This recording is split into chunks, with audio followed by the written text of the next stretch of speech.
চব্বিশের গণ অভ্যুত্থান দিয়েছে বাক স্বাধীনতা। তাই যেমনি ইচ্ছা এমনি বলে ফেলতেছেন ছাত্রদলের কবর রচনা। আসলে কি বুঝে কি বলতেছেন আপনারা? আজ যারা পরিচিত হয়েছেন ছাত্র শিবির দ্বারা, আপনারা কি ইতিহাস জানেন? এই শিবির মানে জামাত ৭১-এ পাকিস্তানিদের সাথে একত্রতা ঘোষণা, একত্র হয়ে কাজ করে, বাংলাদেশের বিপক্ষে কাজ করে, লুটপাট করে অনেক অর্থ সম্পদ যোগায়। তারপর যুগে যুগে স্বাধীনতার পরে তারা হেরে যায়, পাকিস্তান হেরে যায়। তো রাজাকারি করে কোনো লাভ হয় নাই, এত হেল্প করে কোনো লাভ হয় নাই, তাদের সাথে এক থেকে কোনো লাভ হয় না। পরবর্তীতে যুগে যুগে এই এরশাদের সাথে, হাসিনার সাথে কাজ করছে, সবার সাথে কাজ করে যাচ্ছে। মানে তাদের কাজই হলো নিজেরা একটা সংগঠন পালবে, তারপর একটা যারা যে কোনো একটা সংগঠনের সাথে জড়ায় যাবে তাদের হাতে নেতৃত্ব তুলে দেবে, আর সেখান থেকে কিছু ফায়দা তুলে নেবে, যেটা আসলে তাদের দেখে আসতেছি। এখন বাকিটা তারা জানে, কিন্তু আমাদের চোখে কিন্তু এইটাই। কারণ তারা কিন্তু নিজেরা নেতৃত্ব দিতে দেখলাম না, সবসময় কারো হাতে নিজের নেতৃত্বটা তুলে দিচ্ছে। মানে রাজাকারী স্বভাব তাদের রয়েই গেছে। ওই যে আমরা আমি গতকাল থেকে ছাত্র শিবিরের কার্যক্রম দেখে শুধু মনে পড়তেছে, ছোট থাকতে বাংলা সিনেমা দেখতাম যে রাজাকাররা দাড়ি নিয়ে ছাতা নিয়ে দৌড়ায় আসতো, ওই আর্মিরাকে নিয়ে আসতো, পাকিস্তানি আর্মি। এই যে বাঙালি পেয়েছি, মুক্তিযোদ্ধা পেয়েছি, এই যে কেমন জানি একটা রাজাগাড়ি পান চাপাচ্ছে, এই টাইপের। তার আমার চোখে এখন এই পুরো শিবির জাতটাকে এরকম লাগতেছে, একদম কঠিন বাস্তব। ছাত্রদল এত বড় একটা সংগঠনের অঙ্গ সংগঠন, এরা রাজনীতি করবে, এটাই তো স্বাভাবিক। ছাত্র রাজনীতি বাংলাদেশে থাকবে, রাজনীতি থাকবে বলে তো ২৪শে গণ অভ্যুত্থান। তৎকালীন সময় জুলাই সাধারণ ছাত্ররা একটা ভালো কাজ করে, তারা রাজপথে আন্দোলনে নেমে আসে। তো শেষটা করে তো সেই ছাত্রদল, এক দফা কায়েমে ছাত্রদল ব্যাপকভাবে ভূমিকা পালন করে। তাই বলে ছাত্রদলের সিদ্ধান্ত না আসার আগ থেকেই কিন্তু ছাত্রদল কর্মীরা, সমর্থকরা কিন্তু আপনাদের সাথে কাজ করছে। তারপর যখন বিএনপি সরাসরি সেটার সাথে এক দফা কায়েমের জন্য ঘোষণা দেয়, তখন তারা আনুষ্ঠানিকভাবে বিএনপির নাম নিয়ে রাজপথে আপনাদের সাথে সঙ্গ দেয় এবং ২৪শে গণ অভ্যুত্থান জয়ী লাভ করে। যাই হোক, এই শিবিররা তো বর্তমান সাধারণ ছাত্র বৈষম্য বিরোধী ছাত্র, এদের সাথে কাজ করছেন। ছাত্র দলের রাজনীতি করলে আপনাদের সমস্যা। শিবিররা তবে আগাগোড়া থেকে রাজাকারী হিসাবে চলতেছে, এটা কি বোঝেন না সাধারণ ছাত্ররা? সাধারণ ছাত্রদের বোঝা উচিত, এদের ইতিহাস ঘাটুন। এরা অনেক সূক্ষ্ম, এরা অনেক বুদ্ধিমান, এরা এভাবেই চলে। বর্তমানে বিএনপিকে -2 ফর্মুলা যেটা বুঝাইতে চায়, এটা হলো একটা ফালতু চর্চা ভাই, এটা তো সম্ভব না। কারণ ভেসে আসে নাই তো বিএনপি। ৭১-এ স্বাধীনতা ঘোষণার জন্য জিয়া জানতো যে এখান থেকে আমি ঘোষণা পাঠ করার সাথে সাথে আমি মারা যেতে পারি, তো কিন্তু বীর উনি স্বাধীনতা ঘোষণা দিয়ে ফেলে এবং বাংলাদেশ স্বাধীন হয়। তারপর একটা পর্যায়ে এসে বঙ্গবন্ধু মারা যাওয়ার পর মনে হচ্ছিল যে দেশের আসলেই হাল ধরতে হবে, উনি হাল ধরে বসছে এবং বাংলাদেশকে একটা ভালো জায়গায় নিয়ে যাওয়ার চেষ্টায় ছিলেন। যুগে যুগে এই জামাতিরা রাজাকারি করে গেছে সব জায়গা থেকে। এই ২৪শে গণঅভ্যুত্থানের পর আসলে বিষয়টা কি, ৫ই আগস্টের পর ৮ তারিখ পর্যন্ত, বেশি দিন না, মাত্র ৪ দিনে ১৮ কোটি মানুষের নিজস্ব একটা মত প্রকাশ ছিল, সংস্কার। সাধারণ ছাত্ররা সংস্কার থেকে বের হয়ে গেছেন এই শিবিরের কবলে পড়ে। এই শিবির শুরু করছে, ছাত্রলীগ নিষিদ্ধ করলেন, আওয়ামী লীগ নিষিদ্ধ করতেছেন। আরে বাবা, বাঙালি তো আপনার আগস্ট, জুলাই আগস্টের কারণটাই ছিল একটা সুন্দর বাংলাদেশ দেখা, যে যার মতো করে মত প্রকাশ করতেছে যে আমার বাংলাদেশ দেখতে চাই, কে কাকে নিষিদ্ধ করবে, এই অতীতটাকে বাদ দেওয়ার জন্যই তো গণ অভ্যুত্থান। প্রায়শই দেখা যাচ্ছে আপনার ডান্ডাবেড়িতে নাই,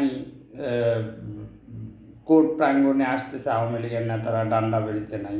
তো এটাতে অনেকে আক্ষেপ, হ্যাঁ তৎকালীন সময় সবার ডান্ডাবেড়িতে ছিল, এখন এরা ডান্ডাবাড়িতে নাই, এই সেই।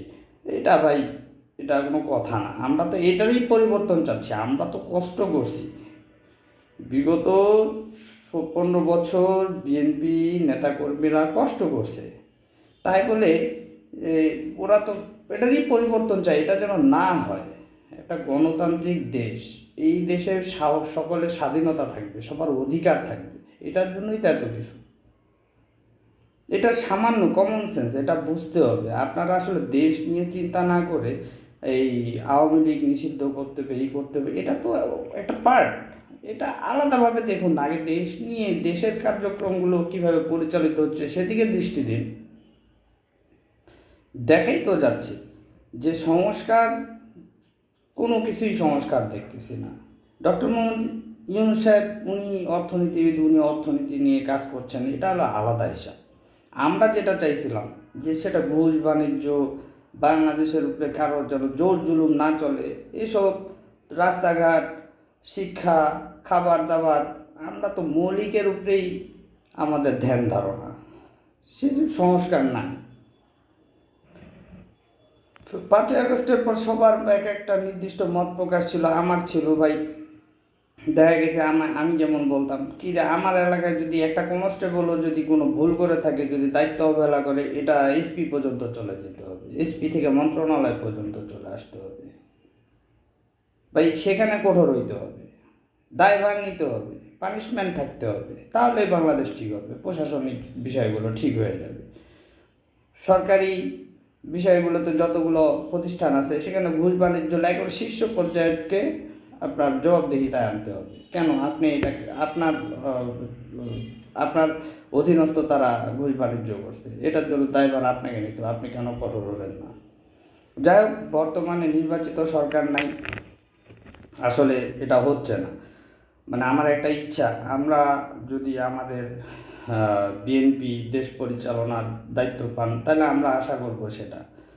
তারেক রহমান সাহেব ব্যবসায়ীদেরকে রাজনীতির বাইরে রাখছেন, এই কথা বলার পর থেকে ব্যবসায়ীরা যেভাবে বিএনপির পিছনে লাগছে ভয়ঙ্করভাবে, এখন শুরু, কারণ তাদের তো ফায়দা হবে না, কারণ বিএনপি ক্ষমতা আসলে ব্যবসায়ীদেরকে আর জায়গা দেবে না, কারণ আমরা তো দেখতেই পাচ্ছি যে এই ব্যবসায়ীদের হলো মেইন বাংলাদেশ ধ্বংসের মূল কারণ।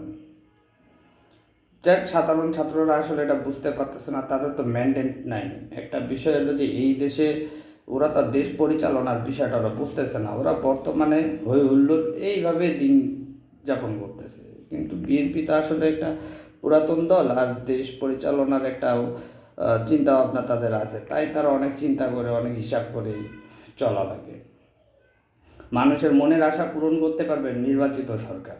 যেমন আমার মনের আশা পূরণ করার একটাই কথা হলো, এই দেশে দুর্নীতি, ঘুষ বাণিজ্য, তারপর আপনার মৌলিক যে বিষয়গুলো, শিক্ষা, তারপর খাদ্য, এসব বিষয়ে আমাদের চিন্তাভাবনা, দৃষ্টিভঙ্গি, আমরা চাই যে এটার পরিবর্তন, এখানে সংস্কার নিয়ে আসলে বিএনপি নিয়ে আসবে, এটা আমার আশা। তাই আমি মনে করি নির্বাচন দরকার, আমি ভোট দেবো ধানের শীষে, এবং আমি আমার দল থেকে সেটা চাবো যে আমার মনের ইচ্ছাটা আপনারা পূরণ করুন। তো এরকম সাধারণ ছাত্ররা, আপনারা তো আসলে কার কাছে চাবেন আমি জানি না, আমার তো চাওয়ার জায়গা আছে, আমার একটা প্ল্যাটফর্ম আছে, আমার একটা দল আছে, আমার নেতা আছে, আমি চাবো।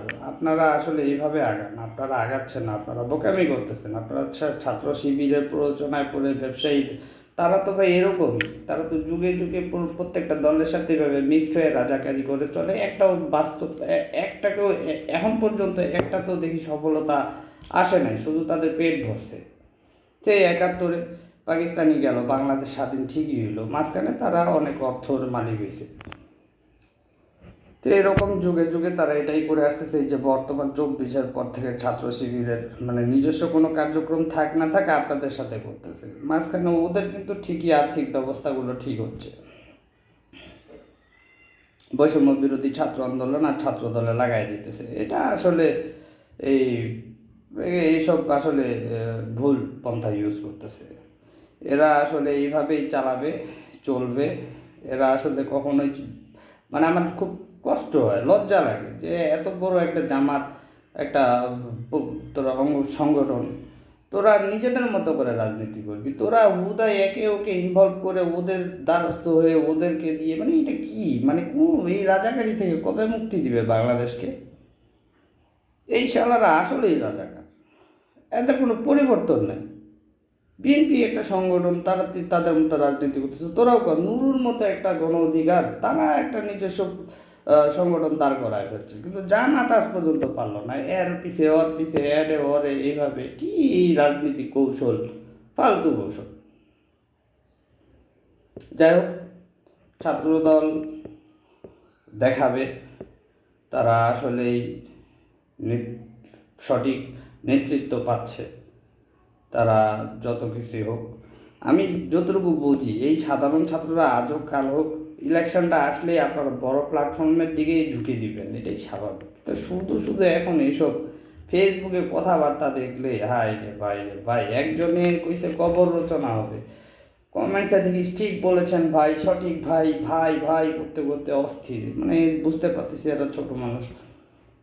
আপনারা কি বুঝা ভাই, কি বুঝায় এসব বলতেছেন? দুই ঝাপের এক বিষ, না বিষ তা বিষ। ভাই আপনারা আসলে কি মানে ওই আপনারা, আমি জানি 60% আপনারা ছাত্রলীগের ছেলেবেলে, তাই যখনই ছাত্রদলের কবর রচনার কথা বলা হয়েছে আপনারা খুশি, একমত, ধৈরেই একমত।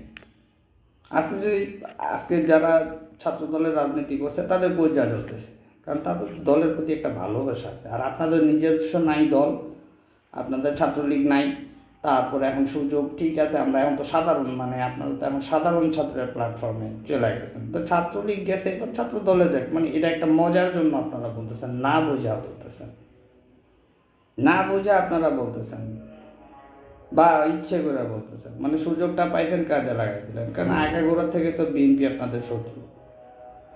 তবে শোনেন, বিএনপি আসলে চায় না অরাজকতা, চায় না কোনো হানাহানি, বিদায় কিন্তু ওই 5-10 লাখ আওয়ামী লীগ কর্মী মরেও নাই এখন পর্যন্ত, বৈষম্য ছাত্রদের সাথে লাগাবাজাও তেমনভাবে হয় নাই। বিএনপি পারে না এমন কিছু আপনারা তো ভালো করে জানেন, আওয়ামী লীগও তো জানতো যে কোনোভাবে ক্ষমতাচ্যুত হলে বিএনপি কিন্তু এই করবে সেই করবে, মানে এইভাবেই তো প্রচারণা করা হয়েছে যে বিএনপি একটা ভয়ঙ্কর দল। যদি আপনারা মেনেও থাকেন যে এরকম একটা ভয়ঙ্কর দল, কই এটা তো হচ্ছে না, তার মানে কতটা সংযত তারা, কতটা দাঁতে দাঁত লাগায় খিস খায় আপনাদের সব কিছু দেখতেছে। আসলে ওরা তো সত্যিকারের দেশ চায়, সত্যি বিএনপি একটা ভালো দেশ চাচ্ছে, এটা একটু বোঝার চেষ্টা করেন। কারণ আপনারা যেভাবে বিএনপি দেখতেছেন, সেটা যদি হইতোই তাহলে তো আপনি থাকতেনই না, আপনার বাক স্বাধীনতা কোন দিক দিয়ে বাইরে তো আপনি বুঝতেও পারতেছেন না, কবর রচনা করতেছেন। হ্যাঁ, ছাত্র দলের, হ্যাঁ, যেখানে আবেগ জড়ায় আছে, আমার ব্যক্তিগত আবেগ জড়ায় আছে, মনে হচ্ছে যে দুনিয়ার কাজ বাজ বাদ দিয়ে, চাকরি বাকরি বাদ দিয়ে চলে যাই। কারণ আমি তো পাই এখানে আমার হার্ট করছেন ভাই, তৎকালীন সময় আমরা তো কথা বলা বন্ধ করি নাই, আমরা তো নিবেদিত প্রাণ ধরে,